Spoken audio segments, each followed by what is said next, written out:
খালি আরবি হয়ে গেল। এক জায়গায় আলোচনা করছে 1.5 ঘন্টা, কয় কি হুজুর আসল বাংলা বুঝি পারে না, খালি আরবি কয়। দেখছি আমগো পরের হুজুরি অনেক ভালো, সুন্দর সুন্দর কাহিনী কইলো, আমরা কানলাম। তাহলে একটু কামদানের মধ্যে যাওয়া লাগে। হযরতে মুসআব বিন উমাইর নামটা শুনছেন? মুসআব বিন উমাইর, এই মানুষটার এক্সাম্পলটা দিয়ে শেষ করব। মুসআব বিন উমাইর কুরাইশ বংশের আব্দুদ্দার গোত্রের এমন একজন সম্ভ্রান্ত যুবক, যার বয়স ছিল, প্রিয় নবীজি মুহাম্মদ সাল্লাল্লাহু আলাইহি ওয়াসাল্লাম যখন ইসলাম কবুল করে তার বয়স ছিল 25 বছর। কয় বছর? 25 বছর। এই মুসআব বিন উমাইরের একটা গুণ ছিল, তিনি স্থানীয় আতর, স্থানীয় সেন্ট খুব কম ইউজ করতেন। ধনী মানুষের সন্তান তো, বিভিন্ন দেশ থেকে, ইয়ামেন থেকে, বাহরাইন থেকে, বিভিন্ন জায়গা থেকে কালেক্ট করা সুগন্ধি তিনি ইউজ করতেন। যে রাস্তা দিয়ে হেঁটে যেতেন, সকালে হেঁটে গেলে বিকেল বেলায় মানুষ বলতে পারত, একজন অপরজনকে বলতো, বলতো এই রাস্তা দিয়ে আজকে কে গিয়েছে? এই রাস্তা দিয়ে নিশ্চিত মুসআব বিন উমাইর গিয়েছে। আল্লাহু আকবার! মুসআব বিন উমাইর গিয়েছেন। এই মুসআব বিন উমাইর এত সুশ্রী মানুষ ছিল, কাপড় পরিপাটি থাকতো, সুন্দর চেহারার সুশ্রী মানুষ, সুন্দর সুগন্ধি ব্যবহার করত। আল্লাহর রাসূলের হাতে বায়াত করে যখন মুসলমান হয়েছে, তারপর থেকে কোনোদিন সম্পদের প্রতি তিনি পাগল ছিলেন না। অকাতরে সব ফিরিয়ে দিয়েছেন। আল্লাহু আকবার বলেন। আমার এই সম্পদ আমার না, যেরকম ইব্রাহিম আলাইহিস সালাতু ওয়াস সালাম বলেছিলেন, ইন্না সালাতি ওয়া নুসুকি ওয়া মাহইয়ায়া ওয়া মামাতি লিল্লাহি রাব্বিল আলামিন। ওগো আল্লাহ, আমার সালাত, আমার কুরবানি, আমার জীবন, আমার মরণ সব তোমার জন্য। আমাদের জীবন মরণ কার জন্য? মুসআব বিন উমাইর প্রিয় নবীজিকে ভালোবেসে অকাতরে সব দিয়ে দিলেন। মুসআব বিন উমাইর এমন পণ্ডিত ব্যক্তি ছিলেন, এমন জ্ঞানী ব্যক্তি ছিলেন। আল্লাহর হাবিব বললেন, মুসআব রে, মদিনায় আমার কিছু সাহাবী আছে, তাদেরকে শিক্ষা দীক্ষা দিতে হবে, আমি তোমাকে সেই জায়গায় মুআল্লিম নিযুক্ত করলাম। সুবহানাল্লাহ। উহুদের যুদ্ধ শুরু হয়ে গেছে। মুসআব বললেন, ইয়া রাসূলুল্লাহ, ইয়া হাবিবাল্লাহ, আমি যুদ্ধে যেতে চাই। আল্লাহর হাবিব বললেন, মুসআব, তুমি হলে এমন একজন শিক্ষক, তোমার মতো ভালো শিক্ষক পাওয়া বড় দুষ্কর, তোমার যাওয়া লাগবে না। মুসআব বলে, ইয়া রাসূলুল্লাহ, আপনার সাথে কাঁধে কাঁধ মিলিয়ে ইসলামের জন্য জিহাদ করব, যুদ্ধ করব। আল্লাহর হাবিব বললেন, মুসআব চলো তাহলে। মুসআব বিন উমাইর সংক্ষেপে বলতেছি, উহুদের ময়দানে যখন হাজির হয়ে গেলেন, তিনি যুদ্ধ করতেছেন।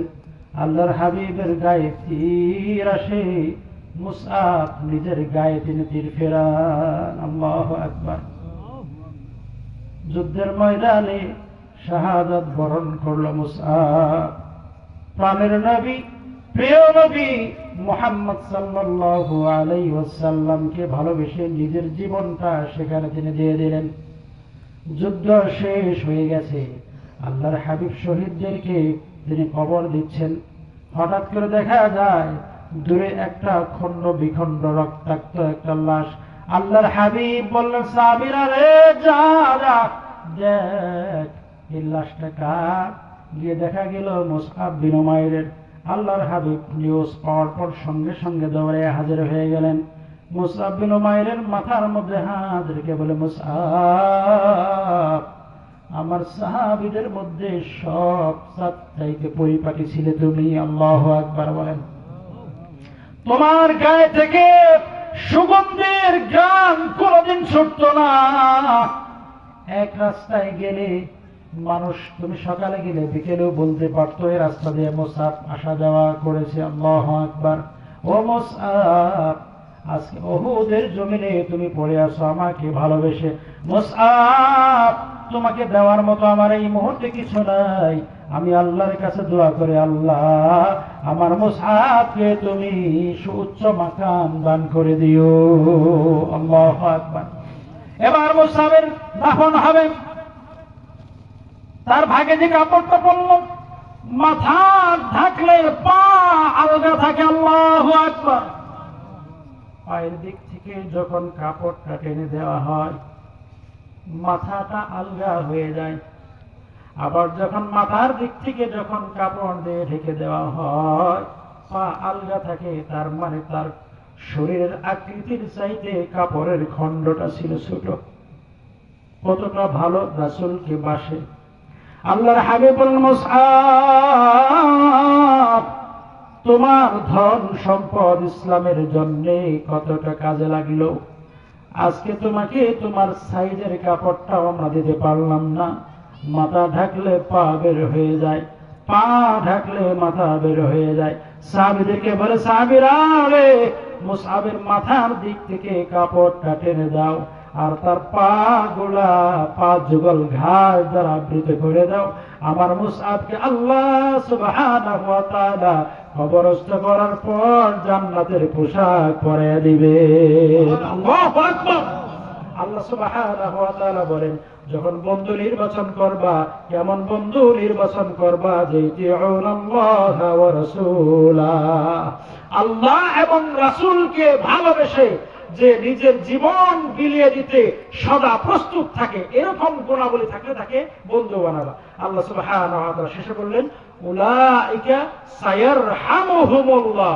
আমার চাচা এসে উপস্থিত হয়েছেন, আমি তো দাখিল মাদ্রাসার ইংরেজি শিক্ষক, চাচা আবার আরবির লেকচারার। তো চাচা এখানে আছে বলি, এখানে সা কফ সিন সাউফা কোন ফেলের আগে যদি আসে তাহলে এটাকে নিশ্চয়তার মানে এটা অর্থ দেয়, মানে এটা হতে বাধ্য, এটা হবেই, এটা না হওয়ার কোনো সুযোগই নাই। আল্লাহু আকবার। আল্লাহ সুবহানাহু ওয়া তাআলা বলেন, সায়ারহামুহুমুল্লাহ। এই 5 কোয়ালিটি যাদের থাকবে, অচিরেই অবশ্যই অবশ্যই আল্লাহ সুবহানাহু ওয়া তাআলা তাদের উপরে রহমত দান করবেন। আল্লাহু আকবার। আল্লাহ রাব্বুল আলামিন